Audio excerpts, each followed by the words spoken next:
내년도 R&D 예산을 심의하는 자리. 이재명 대통령이 각 분야 과학자들과 함께 앉았습니다. 이 대통령은 과거 식민지였다 해방돼 산업화와 민주화를 동시에 이뤄낸 나라는 전 세계 한국뿐이라며 미래에 대한 투자를 강조했습니다.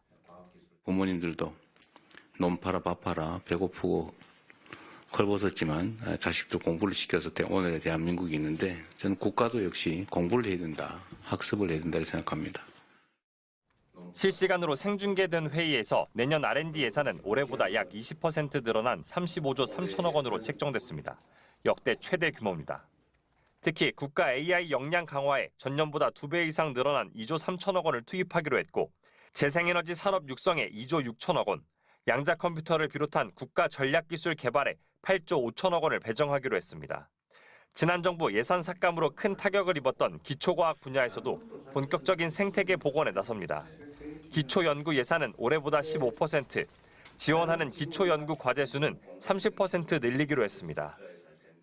기초과학이 사실은 황금알을 낳는 거위가 될 수 있는데 황금알은 생각도 못하고 알 낳기도 힘들거든요. 네, 거위를 아예 안 키우지.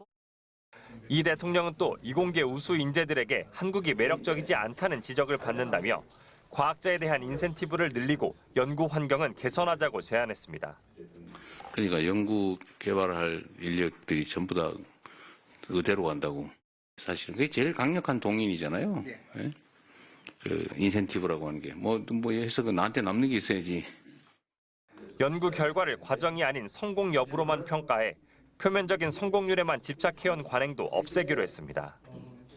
이례적으로 R&D 예산 심의 과정을 생중계로 공개한 이 대통령은 과학기술을 존중하는 나라가 흥했다며 이번 예산 확대가 국가 발전의 시금석이 되지 않을까 기대한다고 강조했습니다. MBC 뉴스 정상빈입니다. 윤석열 전 대통령이 참석한 지난해 2월 카이스트 학위 수여식. 한 졸업생이 연구개발 예산 삭감에 항의하자 입을 틀어막고 사지를 들어 끌어냈습니다.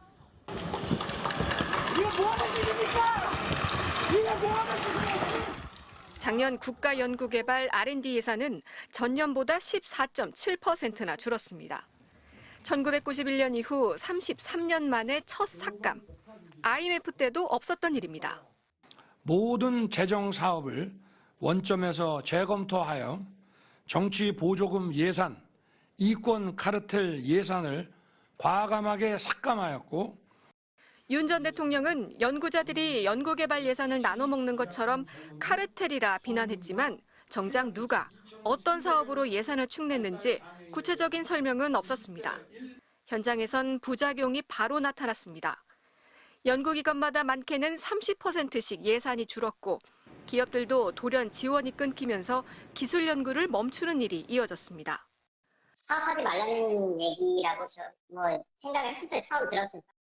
이재명 정부 들어 첫 R&D 예산안은 윤석열 정부가 줄였던 예산보다 33%나 늘면서 역대 최대 규모를 기록했습니다.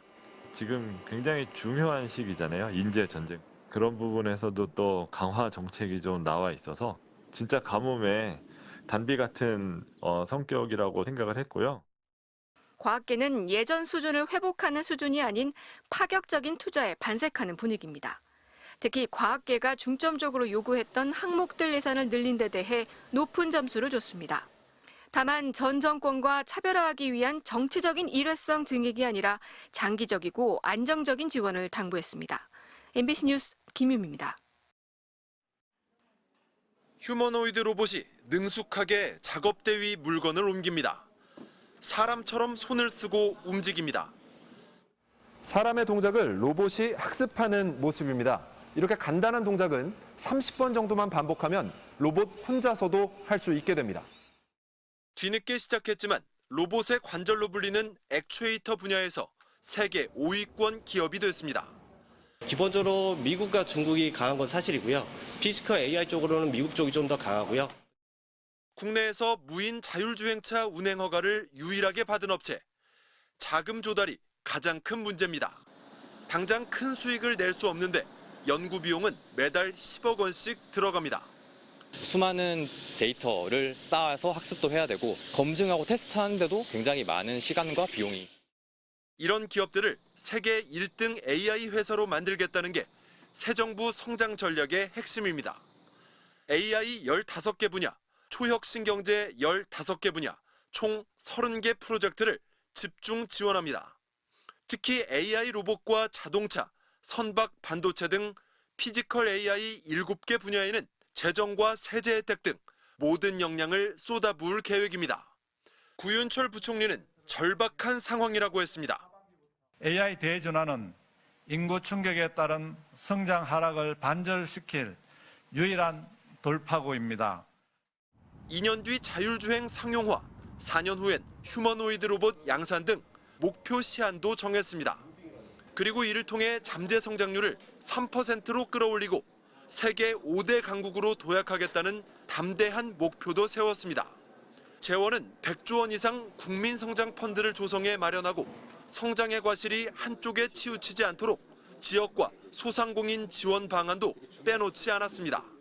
다만 잠재 성장률 하락의 가장 큰 원인 중 하나인 저출산 등 인구 위기 대응책이 충분치 않은 점은 아쉬움으로 지적됩니다. MBC 뉴스 이준입니다.